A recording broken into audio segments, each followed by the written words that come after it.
My phone buzzed, vibrating against the cheap veneer of my IKEA nightstand. Damn thing. I squinted at the glaring screen. Unknown number. I almost ignored it, figuring it was another robocall about my car's extended warranty. But something told me to answer. Marina Stewart, I mumbled, voice thick with sleep. Is this the Marina Stewart? A high-pitched, overly enthusiastic voice shrieked into my ear. Jesus, I winced, pulling the phone away. It was Brenda, my agent. And Brenda only used that tone when she had something big, or something disastrous. Brenda, what the hell time is it? I glanced at the clock. 6:15 a.m. It's go time, Marina. Lifetime wants you. Big time. My brain was still foggy. Lifetime? For what? Another infomercial on how to organize your sock drawer? She ignored my sarcasm. A reality show. Humanitarian. Think Doctors Without Borders, but with better hair and slightly less dysentery. Humanitarian? Me? I spent my days interviewing washed-up child stars and arguing with the network about the length of my hemline. Not trekking through jungles. Brenda, I'm flattered, but I just reupholstered my chaise lounge. I'm not exactly built for roughing it. There was a pause on the other end. A long, significant pause that usually preceded Brenda delivering bad news. There's a slight hitch. Here it comes, I thought. The network's in a bind. Their original host bailed. Something about a sudden aversion to mosquito nets and outhouses. Brenda explained, her voice strained. They need someone to fly out tonight. Think of the exposure, Marina. This could be huge. Exposure, my ass. I thought about my shrinking bank account, the looming credit card bills. Tiffany's latest shopping spree hadn't exactly been budget-friendly, and there was that other debt, the one I didn't talk about. What kind of exposure are we talking about, Brenda? Financial exposure? Don't even worry about the money, honey. This is a career maker. Besides, sweetheart, Brenda added, her voice dropping to a conspiratorial whisper, I heard the crew is mostly hunky European cameramen. Hunky European cameramen? That didn't exactly hurt. Tiffany wouldn't mind a few weeks of me being out of town, especially if they were documenting humanitarian efforts with a bunch of hunky Europeans. I sighed. Fine, Brenda. But I want first-class flights, a hypoallergenic mosquito net, and a personal chef who specializes in gluten-free soufflés. Brenda let out a whoop of triumph. I'll see what I can do about the soufflés. But pack your bags, darling. You're going to Africa. Africa? I hadn't even packed for Palm Springs. Hours later, I found myself sitting across from a frazzled-looking woman who introduced herself as Deborah, the show's producer. Her hair was a bird's nest, her eyes bloodshot, and she smelled faintly of stale coffee and desperation. So, she began, shoving a thick manila folder across the table. You've got the basic gist, right? We're going to several developing nations, documenting the struggles of... She trailed off, flipping through the folder. Honestly, I haven't even had time to memorize the itinerary. Just smile, look concerned, and try not to get kidnapped. Got it? Kidnapped? This was so not what I signed up for. And, Deborah added, her voice laced with a hint of panic, try to develop some chemistry with whoever else shows up. The network wants a human interest angle, something the viewers can connect with. Chemistry? With who? A group of malnourished children? A flock of disease-ridden chickens? Just then, the door opened and a woman walked in, tall, blonde, and radiating a quiet confidence that was utterly captivating. She had kind green eyes and a smile that could melt glaciers. Deborah perked up. Ah, Sydney, you made it. Marina, this is Sydney Barnes. Well, we're still figuring out what she is. Maybe a medic? A translator? A human interest story? We'll see. Sydney extended a hand. Sydney, she said, her voice warm and low. Marina, I replied, feeling a strange flutter in my stomach. This wasn't like the usual pre-show jitters. This was something else, something unexpected, something that smelled a lot like trouble. And damn it, I knew I was going to like it. The volunteer orientation was held in a stuffy conference room at some nondescript office building on the outskirts of Long Beach. The air conditioning was struggling, and the fluorescent lights buzzed overhead like angry wasps. I sat in the back, trying to maintain a safe distance from the overzealous do-gooders who were practically vibrating with the need to save the world.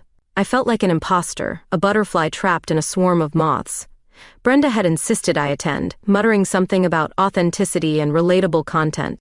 So there I was, fidgeting in my designer jeans and silently cursing the day I decided a humanitarian reality show was a good career move. The presenter, a relentlessly cheerful woman named Carol, droned on about cultural sensitivity and the importance of hand sanitizer. My eyes glazed over. I was about to sneak out for a much-needed latte when the door opened and Sydney walked in.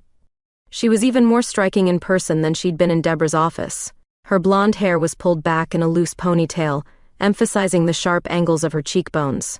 She wore a simple white t-shirt and jeans, but somehow managed to look effortlessly chic. She apologized for being late, her voice a melodic murmur that cut through Carol's chirpy monologue. My attention snapped back to the present. Damn, I thought. Even late, she manages to make an entrance. Carol, bless her heart, was completely unfazed. She launched into a rapid-fire recap of what Sydney had missed, practically spitting out acronyms about vaccinations and water purification. Sydney listened patiently, nodding occasionally, a slight smile playing on her lips. I found myself staring. There was an intensity in her eyes, a quiet strength that I found both intriguing and intimidating. The rest of the orientation passed in a blur of icebreakers and awkward team-building exercises. I managed to avoid eye contact with Sydney, mostly because I was too busy trying to subtly Google how to build a well with a Swiss Army knife. Later, as everyone else filed out, I lingered, pretending to be fascinated by a particularly vibrant infographic about the dangers of drinking unboiled water. Sydney approached me hesitantly. "So," she began, her green eyes sparkling with amusement, "you look about as thrilled to be here as I am." I couldn't help but laugh. "Let's just say my idea of roughing it involves room service and a thread count higher than my IQ." Sydney grinned. "I hear you. I'm more of a 5-star hotel and a fluffy robe kind of girl myself." Something in her tone made me think there was more to that statement than met the eye. We ended up grabbing coffee at a nearby diner, bypassing the lukewarm herbal tea offered at the orientation. The conversation flowed easily, surprisingly so. We talked about everything and nothing, our families, our careers, our mutual disdain for reality television. There was a comfortable silence between us, the kind that comes from recognizing a kindred spirit. "So," I asked after a lull in the conversation, "what's your story?" Deborah seemed unsure of your role in all this. Sydney's smile faltered. A shadow crossed her face, momentarily dimming her radiant energy. She hesitated, then sighed. "Let's just say I owe a lot of money to some very unpleasant people," she confessed, her voice barely above a whisper. "This show, it's kind of my last hope." She looked away, her cheeks flushed with a mix of shame and defiance. Damn, I thought. There was more to this woman than met the eye, a lot more, and I had a feeling I was about to get pulled into her orbit, whether I liked it or not. The conversation drifted, but the weight of her confession hung in the air between us. We walked out of the diner, and something in the way Sydney moved made me stop dead in my tracks. The way the streetlight caught her hair, the line of her jaw, I wanted to kiss her, right there, under the flickering neon sign. Instead, I managed a lame, "See you tomorrow?" She nodded, her eyes meeting mine. We held each other's gaze there for an endless second, then turned and walked our separate ways. The tension between us humming in the night air. The buzz in the air followed me home, mixing with a nagging desire to know just what exactly she owed money to. The first few days of filming were a chaotic blur of jet lag, lukewarm bottled water, and endless shots of me looking pensively at impoverished villages. Deborah, true to form, was a whirlwind of frantic energy, barking orders into her headset and constantly fretting about the lighting. The hunky European cameramen Brenda had promised turned out to be a trio of sweaty, middle-aged guys who seemed more interested in complaining about the lack of decent espresso than capturing compelling footage. Sydney, however, was a revelation. She was a natural in front of the camera, effortlessly connecting with the locals, her genuine compassion radiating through the lens. She spoke fluent Spanish, which quickly elevated her from human interest story to indispensable translator and all-around problem solver. Deborah, initially skeptical, was now practically worshipping at the altar of Sydney Barnes. "That girl," Deborah whispered to me one afternoon, gesturing towards Sydney, who was patiently explaining the intricacies of water filtration to a group of giggling children, "is pure gold. Network's going crazy for her. Pure, unadulterated gold." I had to agree. I was going crazy for her too, albeit in a way that had less to do with ratings and more to do with the way my heart skipped a beat every time our eyes met. The nights were the hardest. We shared a cramped, mosquito-infested hut, our cots separated by a thin sheet. The air was thick with humidity and unspoken tension. We'd whisper to each other in the darkness, sharing stories, fears, and dreams. I learned about Sydney's failed restaurant, the crushing debt she'd accrued, and the relentless pressure from her creditors. She learned about my superficial world of television, my strained relationship with Tiffany, and the gnawing emptiness beneath the glamorous facade. One night, the power went out. The generator sputtered and died, plunging the village into darkness. The sudden silence was deafening. I sat up, my heart pounding in my chest. "Sydney," I whispered, reaching out blindly. A hand grasped mine, warm and reassuring. "I'm here," Sydney murmured, her voice close to my ear. We sat in silence for a moment, the only sound the chirping of crickets and the distant rumble of thunder. Then, slowly, hesitantly, I leaned in. Her breath caught in her throat. Our lips brushed, a fleeting touch that sent a jolt of electricity through my body. We pulled away, the space between us suddenly charged with a different kind of energy. We didn't speak. We didn't need to. The unspoken truth hung heavy in the air between us, a fragile promise waiting to be fulfilled. We laid back down, but sleep evaded us both. The next morning, we pretended nothing had happened. We went through the motions of filming, plastering on our professional smiles, maintaining a carefully calibrated distance. But something had shifted between us. The air crackled with an awareness that we couldn't ignore. Later that day, we were filming a segment about a local women's cooperative. I couldn't stop looking over and watching Sydney interacting effortlessly with the women, her smile genuine and disarming. During one of our downtime moments, we sat on a stone wall while Deborah yelled at the cameramen to stop filming the local livestock instead of the actual subjects of that scene.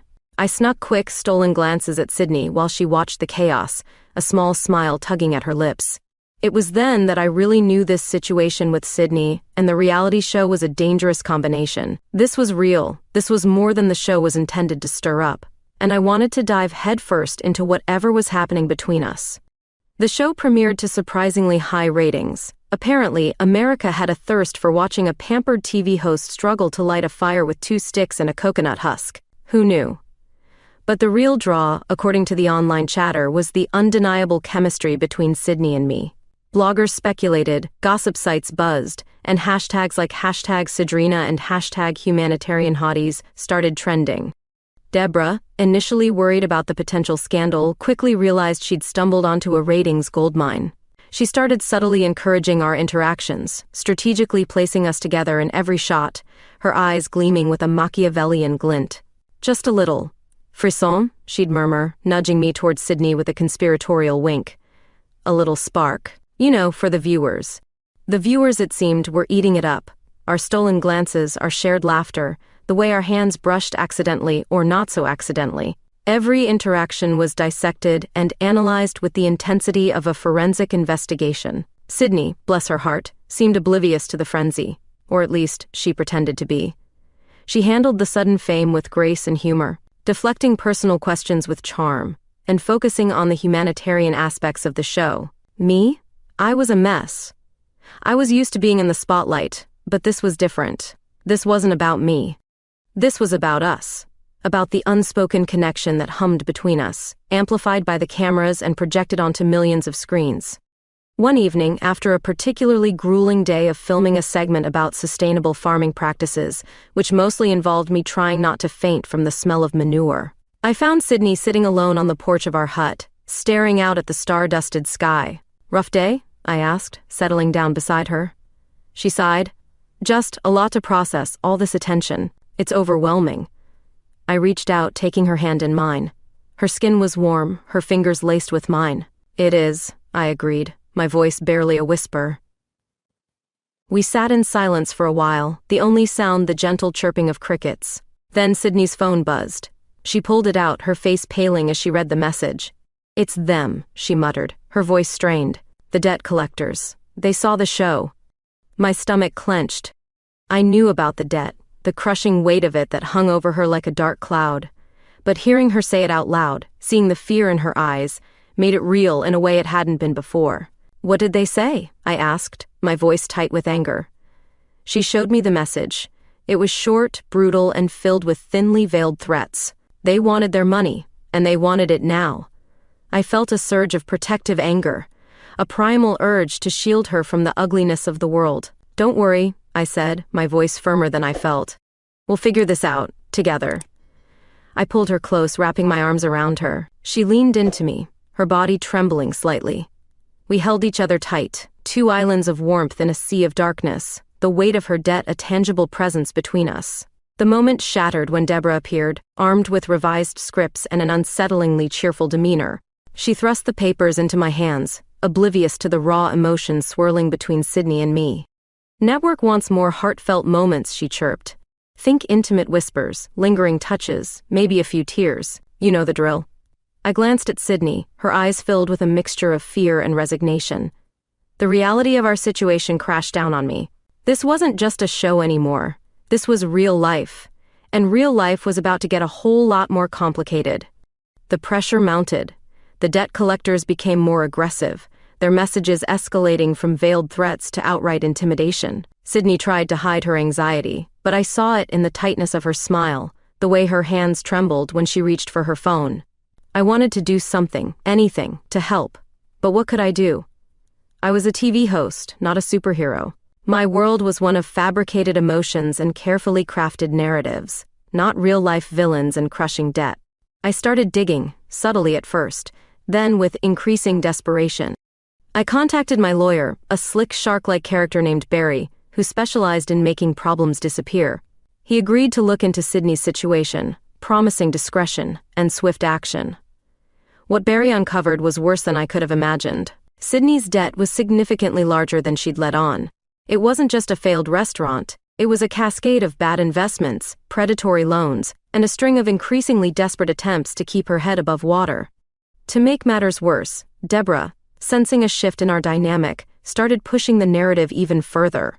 She wanted more intimacy, more vulnerability, more realness. "The audience is hooked on your love story," she'd say, her eyes glittering with a mixture of excitement and something that looked suspiciously like malice. "Give them what they want, give them the drama." She even suggested a staged argument, a dramatic confrontation that would culminate in a tearful reconciliation. I flat out refused. This wasn't a game. This was Sydney's life. And I wasn't going to exploit her pain for ratings. Then came the storm. A tropical cyclone, they called it. It ripped through our makeshift camp, tearing down tents, uprooting trees and plunging us into darkness. The wind howled like a banshee, the rain lashed down, and the flimsy walls of our hut rattled precariously. Fear, raw and primal, pulsed through me. I reached out for Sydney, my hand finding hers in the darkness. Her grip was tight, desperate. "It's okay," I whispered, trying to sound braver than I felt. "We're okay." But we weren't okay. We were terrified. And in that moment of shared vulnerability, something broke between us. The carefully constructed walls we'd built around ourselves crumbled. The pretense of professionalism shattered. We were two people, adrift in a storm, clinging to each other for dear life. We huddled together, our bodies pressed close, seeking warmth and comfort in the midst of the chaos. The storm raged outside, mirroring the tempest of emotions raging within us. And then, it happened. We kissed. Not a fleeting brush of lips, not a hesitant exploration, but a deep, passionate kiss that consumed us both. It was a kiss born of fear, of desperation, of a need so profound it transcended words. It was a kiss that changed everything. We made love that night, amidst the howling wind and driving rain. It was quick, desperate, and fueled by a raw intensity that I had never experienced before. The storm raged outside, mirroring the tempestuous emotions within us. In the aftermath, as the storm subsided and the first rays of dawn filtered through the battered remains of our hut, we lay tangled together, breathless and spent. The air was thick with humidity, the scent of rain, and the unspoken promise of something more. We didn't speak. We didn't need to. The truth was written on our bodies, etched into our souls. We were in this together, for better or for worse. The aftermath of the storm was a strange mix of relief and apprehension. The physical danger had passed, but the emotional fallout was just beginning. Sydney and I were different now. The carefully constructed walls we'd built around ourselves had crumbled, replaced by a fragile intimacy that was both exhilarating and terrifying. We moved through the days in a haze of stolen glances and whispered conversations, our secret a shared current that flowed between us. Deborah, ever the opportunist, noticed the change immediately. She saw the raw emotion in our eyes, the unspoken connection that vibrated between us, and she knew she had struck gold. "This is it," she declared, her voice trembling with excitement. "This is the story. This is what the viewers want." The cameras became ubiquitous, following our every move, capturing every stolen glance, every lingering touch. The narrative shifted, morphing from a humanitarian mission into a full-blown love story. And then, the media descended. Like vultures circling a carcass, they picked apart our pasts, dissecting our relationships, searching for any scrap of information that could fuel the insatiable public appetite for gossip. My relationship with Tiffany, already strained, became tabloid fodder.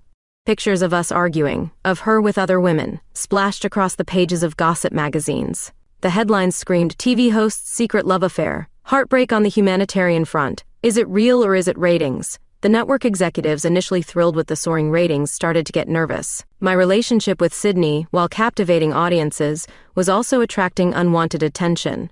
Conservative sponsors threatened to pull their funding. Talk show hosts debated the morality of our relationship, their voices dripping with sanctimonious disapproval. The pressure was relentless. I felt like I was suffocating under the weight of public scrutiny. Sydney, surprisingly, handled it better than I did. She seemed almost amused by the frenzy.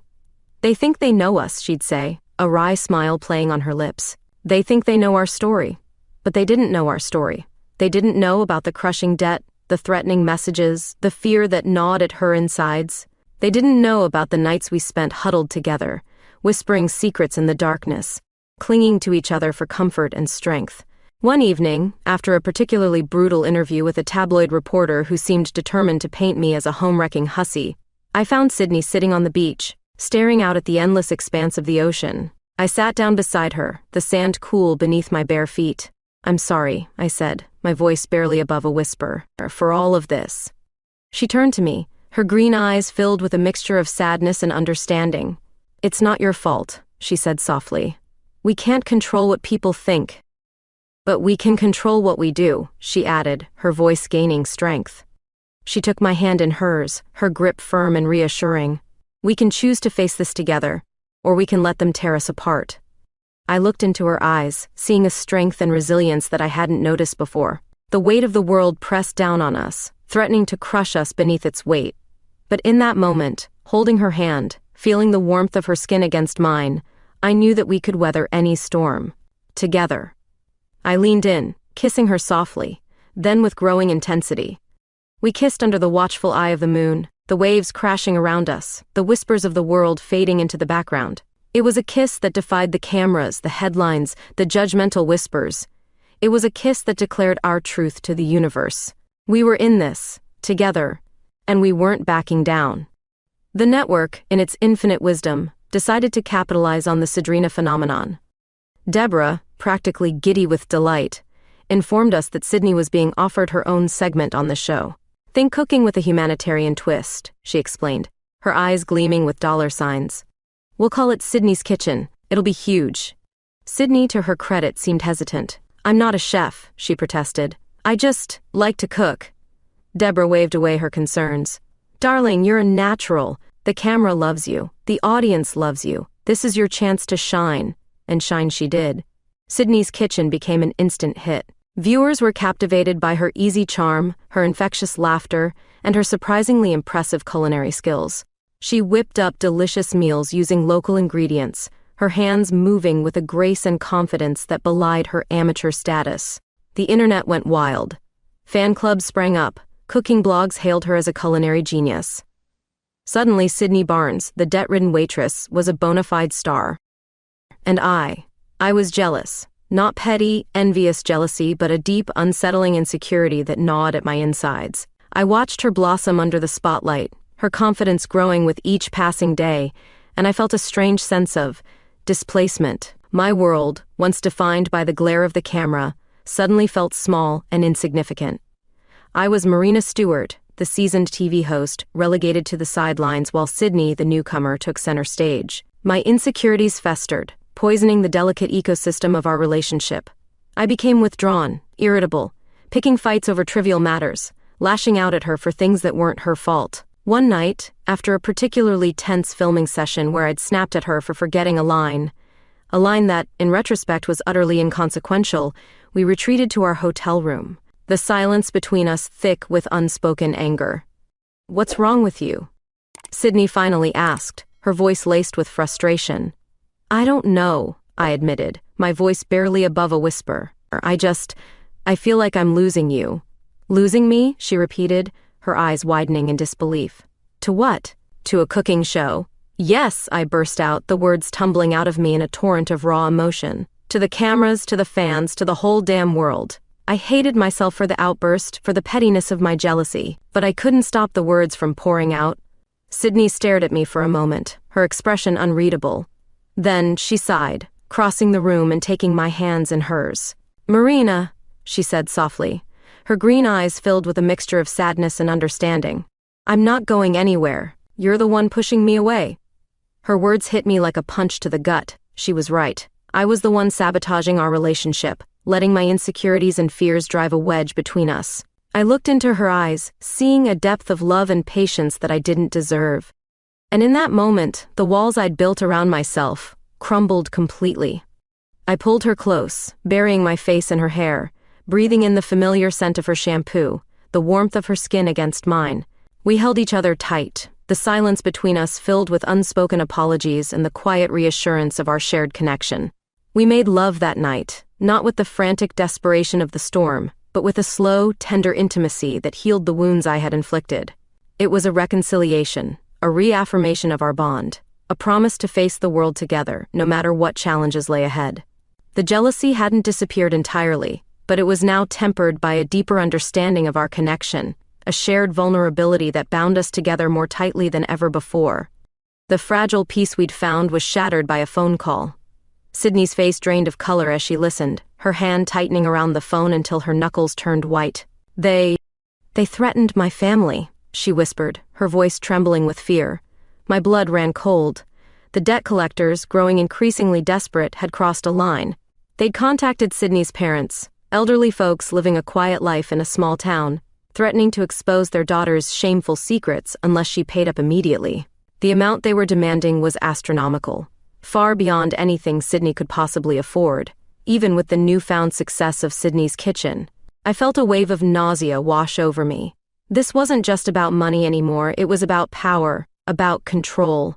These people were trying to break her, to crush her spirit, and I wasn't going to let them. "How much?" I asked, my voice tight with anger. Sydney hesitated, her eyes filled with shame. She told me the amount.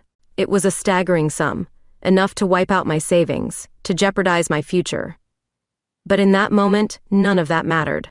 All that mattered was protecting Sydney, shielding her from the vultures who were circling, eager to pick her clean. I made a decision. A reckless, impulsive decision that I knew I would probably regret later. But in that moment, it felt like the only thing I could do. I contacted Barry, my lawyer, and instructed him to pay off Sydney's debt, in full. "Use my money," I told him, my voice trembling slightly. "Just make it go away." He tried to dissuade me, warning me about the risks, the potential financial repercussions. But I was adamant.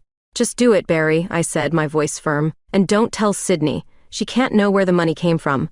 The relief that washed over me when the debt was finally cleared was immense. It was like lifting a heavy weight off my shoulders, a dark cloud dissipating from the sky. I watched Sydney, her face gradually regaining its color, the tension easing from her shoulders, and I knew I'd made the right decision. For a few precious days, we lived in a bubble of blissful ignorance. The debt collectors disappeared, the threatening messages stopped, and Sydney's smile returned, brighter than ever. We focused on the show, on our work, on each other. We even started talking about the future, whispering about a life beyond the cameras, a life where we could finally be ourselves, free from the scrutiny of the world. Then, the truth came out. A leaked document, a careless whisper, a misplaced file. The details were hazy, but the result was devastating. Sydney found out about the money, about my sacrifice. She confronted me in our hotel room, her eyes blazing with a mixture of anger and hurt.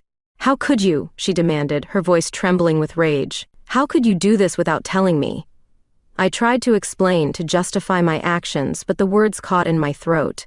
"I was just trying to help," I stammered, my voice barely above a whisper. "I didn't want you to worry." "Help?" she repeated, her voice dripping with sarcasm. "By buying my freedom? By treating me like a charity case? That's not how I meant it, I pleaded, reaching out to her, but she flinched away as if my touch burned her. I don't need your charity, Marina, she said coldly. I need your trust. And you lied to me. The words hung in the air between us, heavy with unspoken accusations and the crushing weight of my betrayal. The carefully constructed foundation of our relationship cracked, threatening to crumble under the weight of my well-intentioned lie. The future we'd envisioned, the life we'd whispered about, suddenly seemed impossibly distant, a fragile dream shattered by the harsh reality of our present. The news of my paying off Sydney's debts spread like wildfire. The media, already obsessed with our relationship, went into a feeding frenzy. The headlines screamed, "Millionaire TV host buys love. Desperate act of devotion or controlling manipulation. Is Sidrina built on a foundation of lies?" The court of public opinion was in session, and I was the defendant. Social media exploded. Some praised my generosity, others condemned my actions as condescending and controlling. #GoldDiggerGate trended for days. The network executives, caught in the crossfire, went into damage control mode. They issued carefully worded statements, distanced themselves from my actions, and subtly hinted that my contract might not be renewed. Deborah, ever the pragmatist, saw an opportunity. "This is it, Marina," she said, her voice a low, urgent whisper. "This is your chance to control the narrative. Go public, tell your story, explain yourself." But what was my story? Was I a lovesick fool who'd thrown her money at a problem, hoping to buy affection? Or was I a manipulative control freak who'd undermined Sydney's independence? I didn't even know the answer myself. I was lost, adrift in a sea of conflicting emotions and public condemnation. I spent days holed up in my hotel room, avoiding the phone calls, ignoring the texts, the constant barrage of notifications from social media.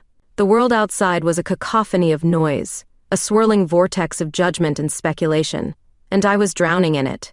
Sydney, meanwhile, retreated into herself. She avoided me, her eyes filled with a mixture of hurt and resentment. The easy intimacy we'd shared, the whispered conversations, the stolen glances, all gone, replaced by a cold, impenetrable distance. I tried to talk to her, to explain, to apologize, but she wouldn't listen. "Just leave me alone, Marina," she said, her voice flat and devoid of emotion. "I need some time." Time. That was the one thing I didn't have. The network had given me an ultimatum: go public, clear the air, or face the consequences. It was a lose-lose situation. If I went public, I risked further alienating Sydney, exposing our private lives to the insatiable maw of the media. If I remained silent, I risked losing my career, my livelihood, everything I'd worked so hard to achieve.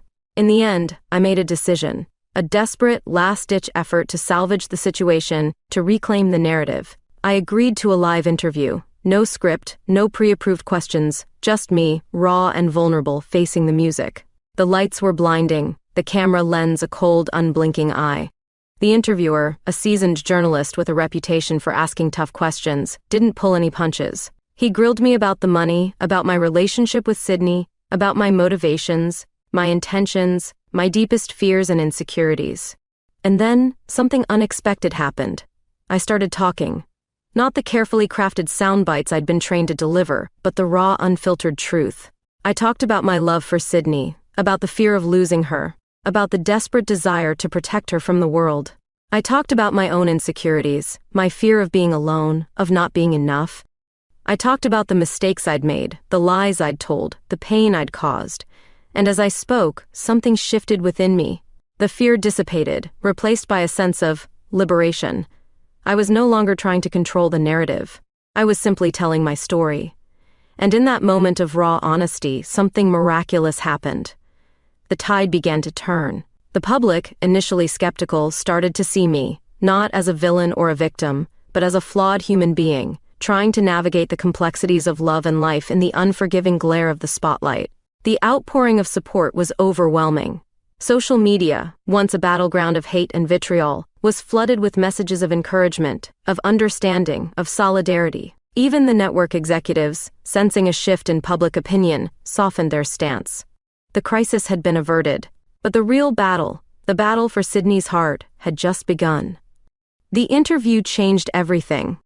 The air cleared, the tension eased, and a fragile sense of normalcy returned. The network, sensing a ratings bonanza, offered Sydney her own cooking show. A spin-off of Sydney's Kitchen that would focus on her unique blend of culinary skills and humanitarian storytelling. She hesitated at first, still wary of the spotlight, still hurt by my betrayal. But I encouraged her. "This is your dream, Sydney," I told her, my voice sincere. "Don't let my mistakes hold you back." She looked at me, her green eyes searching mine, a flicker of uncertainty in their depths. "But what about us?" she asked, her voice barely above a whisper. "What about everything?" I took her hands in mine, holding them tight. "We'll figure it out," I said, my voice firm. "Together, just like we always do." She nodded, a small smile playing on her lips. And in that moment, I knew we'd be okay. Sydney's show, Global Kitchen, was an instant success. She traveled the world, exploring different cultures, showcasing local ingredients, and sharing stories of resilience and hope. She was a natural, her passion for food, and her genuine compassion for people shining through in every episode. I watched her from the sidelines, my heart swelling with pride. This was the woman I loved, strong, independent, and radiant, and I was finally, truly happy for her, without a trace of jealousy or resentment. My own career took an unexpected turn. Disillusioned with the superficiality of network television, I started my own production company, focusing on documentaries that highlighted social justice issues and empowered marginalized communities. It was a risk, but it felt right. It felt authentic. For the first time in my career, I was telling stories that mattered, stories that resonated with my soul. We moved in together, quietly, without fanfare. No public announcements, no staged photo ops, just two people, creating a life together, away from the prying eyes of the world. We found a small, cozy house on the outskirts of Long Beach, with a sprawling garden and a view of the ocean. It wasn't glamorous, but it was ours. A sanctuary, a safe haven from the storms that had raged around us. We spent our evenings cooking together, experimenting with new recipes, laughing and talking late into the night. We'd sit on the porch, watching the sunset over the Pacific, our hands intertwined, the silence between us filled with a comfortable intimacy that had been forged in the crucible of shared experience. The past wasn't forgotten, the wounds weren't entirely healed, but they were slowly fading, replaced by a deeper understanding, a stronger bond. We had weathered the storm, together, and we had emerged stronger, more resilient, more in love than ever before.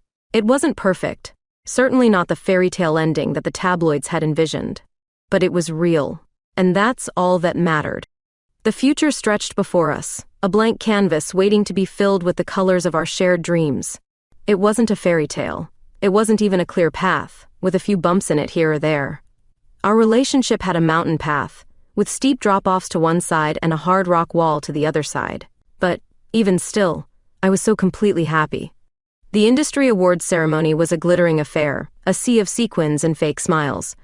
I hadn't planned on attending, but Sydney had been nominated for a Humanitarian Media Award for Global Kitchen, and she'd insisted I be there.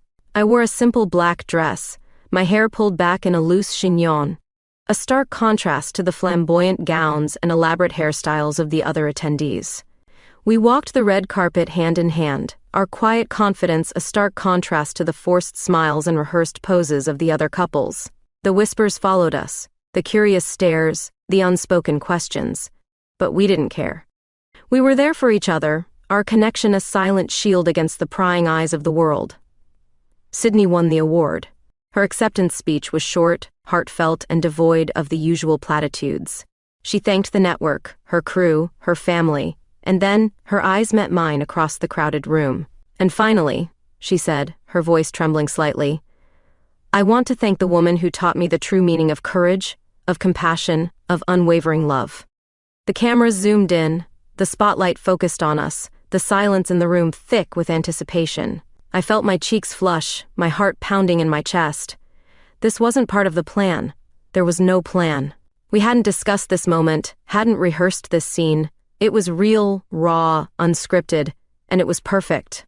Backstage, after the flurry of congratulations and the obligatory photo ops, Sydney pulled me aside, her eyes sparkling with mischief.